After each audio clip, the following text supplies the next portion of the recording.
how to contact Stripe customer support. So first of all, to contact Stripe support, what we need to do is head over to a browser. If we go to our help option from here and go to the support center, you will see any active chats under this box right here.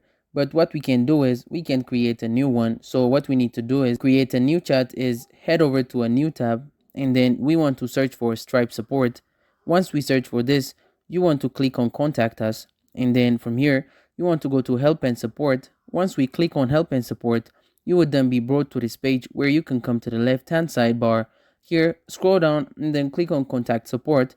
And then once you get this pop-up window, what we need to do is we need to go through this process right here. You can select the topic that you need help with, and then once you submit this, they will get back with you with the chat option that you have got. So as you can see, the only chat option that we have got at the moment is email. So if we click on email, that will then bring up this box where you'll be able to send an email. You can get back to them through your email, or you can also get back to them through your support center. So that's how it is. Thank you guys for watching this video. If this video was helpful, don't forget to like and subscribe to my YouTube channel.